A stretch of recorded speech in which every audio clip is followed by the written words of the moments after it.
Well, hello friends and coworkers. For those of you that don't know me, my name is Tim Mitzel.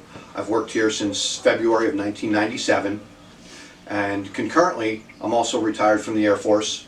I spent a few tours overseas, all over the world, and we want to talk to you today about stress. And my name is Denise Day, and I've been here 13 years, almost 14.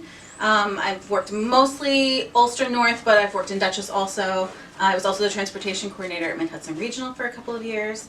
And on top of that, I hold a master's in social work. The brains and the beauty. So many of you have probably worked with Tim and I at some point. We share a unique relationship as two partners who've spent more time together than their spouses for a long period of time. We worked together for about 5 years, 2 days a week, which is a lot of time. No. It was nice to get into ambulance after something particularly triggering and be able to discuss it immediately with each other. We eventually learned what triggered each other, which was really helpful. For example, I know that Timmy does not like structure fires, and he knows I don't like anything to do with small children.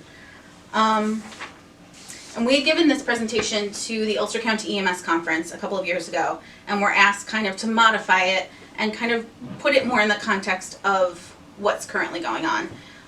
Last week, New York State asked all social workers and non-licensed or inactive licensed medical professionals to come back and start working. And I chose, instead of going back to being a social worker, to kind of focus it on the home front and us here, because this is family.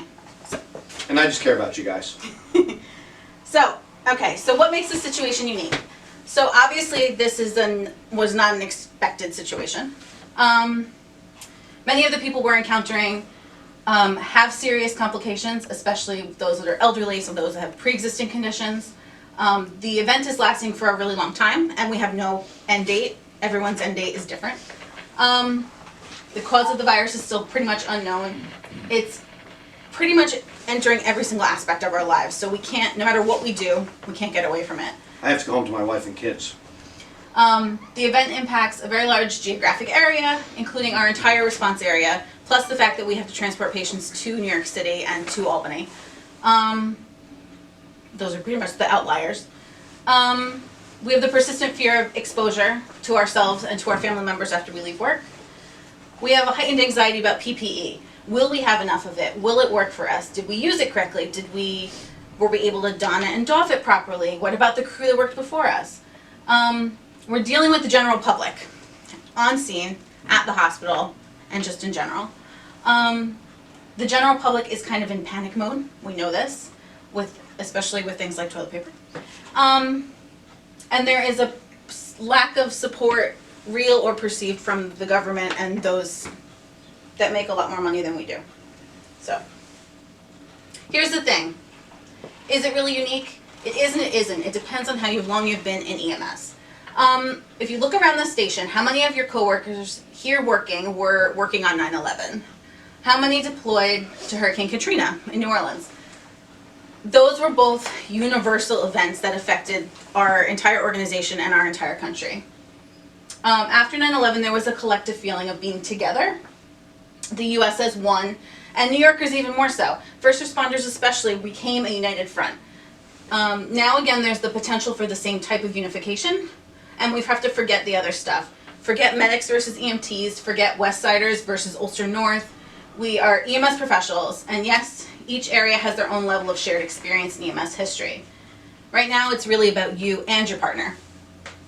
One call at a time, getting through the day and surviving. And we only need to use that shared experience in times like these, when it seems like we're all kind of drowning.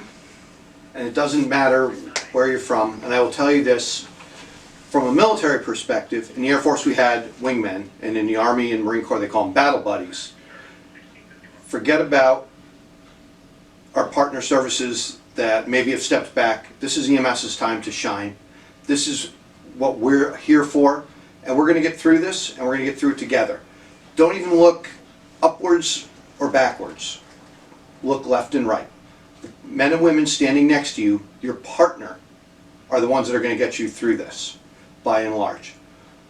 When I was overseas, it wasn't about the really big geopolitical concerns. It was about the men and women that you were with. And when you come through this on the other side, when we come through this on the other side, we're going to have a shared experience that's going to bond us like no other. And the young men and women who are going to be coming through this organization in the future aren't even going to understand that. So we're going to get through this. So one of the things that I didn't realize so much until I started really thinking about this was that there's a bunch of different types of loss, and we're kind of experiencing them all in different ways. So for example, loss of control. This can penetrate every aspect of our lives. What little we could control before now in our jobs, in our lives, now is, that doesn't really happen. Fear of loss of income. What will happen if we're exposed? What will happen if somebody in our household is exposed and we can't go to work? The loss of privacy is a big one. Will everybody know my medical issues? Will everybody know, my underlying stuff that I don't tell people? Will I be judged? Will I be shunned? And that can be at work or at home. And the loss of trust. And I wrote this as, we all watch the news. But what about human beings in general and the way people are reacting to this? What about other areas of our lives, and who can really we trust to have our backs? And that kind of goes back to what Timmy was saying. And here's what I will tell you about mobile life. Again, I mentioned I was in the military. I was overseas several times. Every time I was overseas, this organization absolutely, when the chips were down, took care of not only myself, but made sure my family was taken care of. And that's going to happen again. Trust me on that one. So another big one is our loss of our ability to physically comfort people. So we don't really think about that, but we all do it as EMS professionals. So how many of us have ridden to the hospital holding a little old lady's hand because we know that she's terrified? How many of us have reached out to our partners, our coworkers, our families, and when we're sad, when we're scared? And that's completely changed in the last few weeks. And we are physical beings, and this inability to physically comfort is completely outside of the norm for us. None of us, no matter who you are, no matter how many years you've been doing this, are strong enough to be totally comfortable with being uncomfortable. It completely goes against human nature. It doesn't matter who you are, but what we do on a good day isn't normal, so this is really not normal. All right, so now I'm going to be a little clinical. So there's 3 types of stress. The first one is an acute stress reaction. That's basically what all of us are going through right now. It's a person's response to a traumatic event that results in a strong emotional response. It happens relatively soon after the event, and it lasts, for the official diagnosis from the DSM-5, for 2 days after the event to 4 weeks after the trauma. A vicarious trauma is comparable to PTSD. It's the feeling of fear and helplessness and shock as a result of witnessing a traumatic event that happened to someone else. So we go to a car accident, we become traumatized by the trauma that happened to that person. And the last one is compassion fatigue. It's a condition characterized by the emotional and physical exhaustion, which leads the responder to have a diminished ability to feel compassion or to empathize with others. It's often called the negative cost of caring. So these are some stress reactions that you can look for in your coworkers or in yourself. Social discomfort or withdrawal, fear, exhaustion, feeling of being disconnected from others, guilt, hopelessness, loss of sleep, insomnia, or just feeling overly tired all the time, avoidance, sudden irritability or outbursts of anger, disinterest in self-care. So if your partner has stopped taking a shower, you might want to ask them if they're okay. Intense nightmares, problems with focusing, hypersensitivity, and the overuse or abuse of substances, and that could be anything from drugs and alcohol to caffeine or cigarettes. Okay, so burnout. Burnout is a type of job-related stress that exceeds the normal. So a normal stress, you have an elevated level of alertness and readiness. So when you're going on a cardiac arrest, or you're going on a severe trauma, you kind of get yourself up to that level, like, I know what I gotta do, whatever. With burnout, you've reached that maximum and your performance then begins to deteriorate because you can't raise yourself any higher. So this can lead to not only burnout, but it also can lead to cardiac issues. It can lead to nervous system issues, and most importantly, it can lead to immune response issues, which in this case is kind of a problem because we all are faced with something that's already attacking healthy immune systems. Oops. So burnout. It was described to me this way, and I love this description. It's the motor continues to run when there's no gas left to burn, which gradually happens over a period of time like a slow leak. So basically there's 4 stages. First you have a physical and emotional stage. No one gets enough sleep in EMS, even regularly. And how many jobs are most of us working?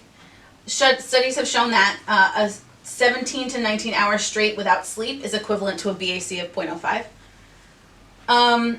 There is a heightened level of shame and doubt. You know you're off your game, and you worry that others are seeing it. Or they're already seeing it and they're judging you on it, whether that's real or perceived. Cynicism and callousness, so you put on your armor and you have that don't worry about anyone else but myself kind of persona. And then lastly, it's failure, hopelessness, and collapse. And this is when you get to that point where you're damned if you do, damned if you don't, I don't care anymore. Everything's unraveling and you don't know how to catch yourself and fix it. And if you get to that point, that's critical that you reach out and you talk to somebody. And the reason we're doing this is because if we just brought in a bunch of social workers who didn't know what we did, you wouldn't listen to them. You just walk away. We're hoping that by us doing this, you reach out to your partners, reach out to your friends, reach out to the people in your office, please. This is I think where I come in, because it's okay to be scared. I've been scared in this organization, I've been scared in the city of Newburgh, I've been scared in the city of Kingston, I was scared in Iraq, and I was scared in Afghanistan. It's okay. What differentiates is that you just have to push through and help each other get through it.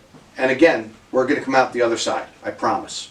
And I think in our collective EMS mentality, that's something that is seen as not being okay. You should be okay with everything all the time. We're not supposed to be scared. But as I put here, it's okay to be freaking terrified because that's what we all feel.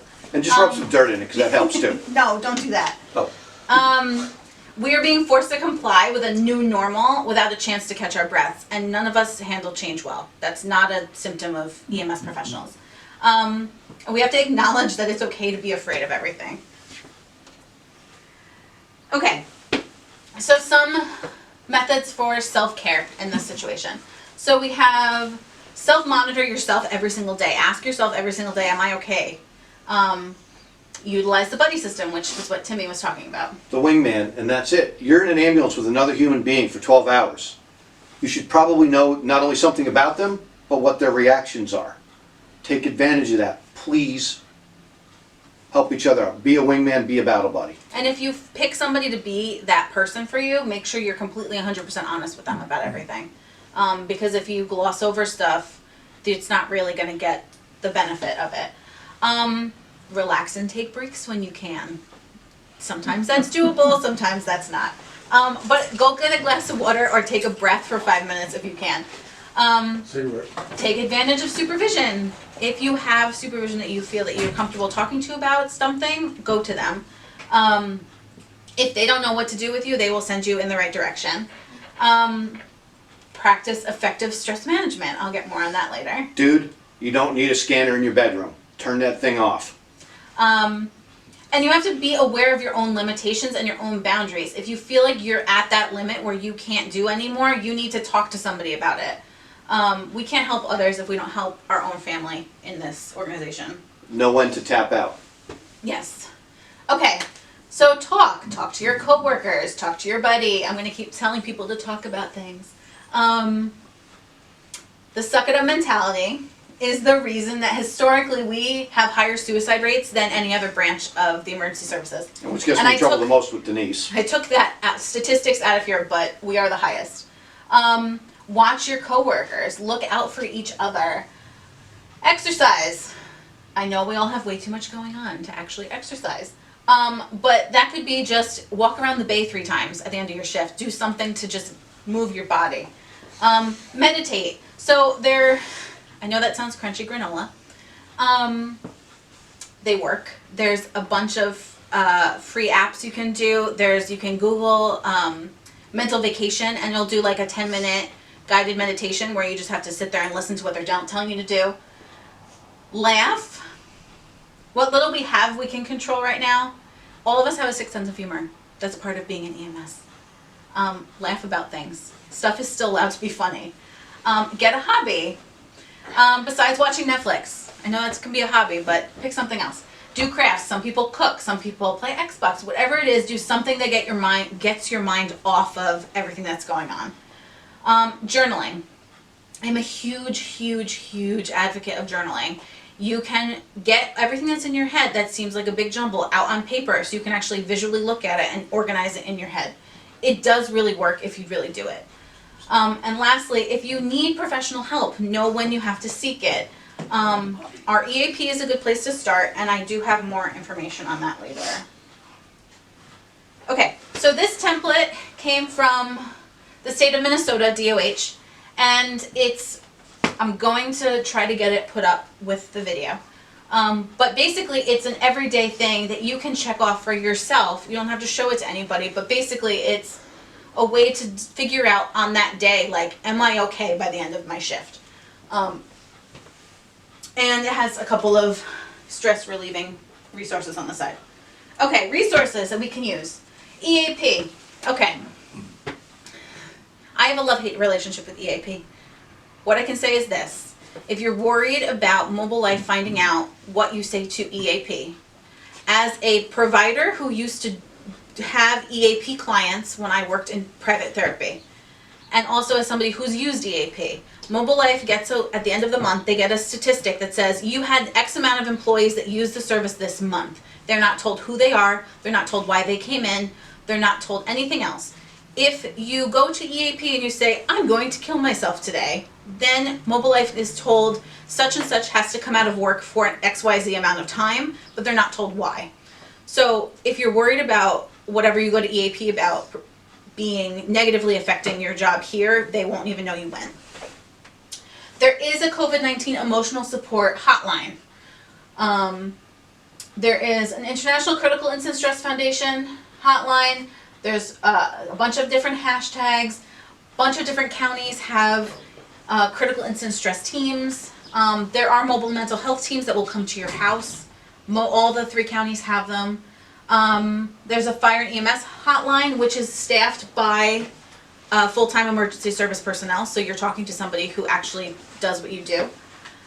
There's Safe Call Now. There's the National Suicide Prevention Hotline. The Code Green campaign's website, locally and the global organization, has a lot of really good references and websites and stuff. There's the Frontline Helpline, again, which is all first responder call takers. There's the Crisis Text Line, so if you don't want to talk to somebody but you want to text them, that's a 24/7 thing also. There are a bunch of apps that are 24/7. You have to pay for most of them. I think you can bill insurance for them, that are like talk therapy but via text. And there's countless other resources. So that's pretty much it. We want to ask you guys though, what do you need from each other right now? How can you help each other? What unique things do you have that your partner might not have that you could help somebody with? How globally, as an organization, can we help each other? And that's pretty much. Just take care of each other. Look out for each other. Be a wingman, be a battle buddy. Be a partner, please. And even if we only help one of you out there, we're happy with it.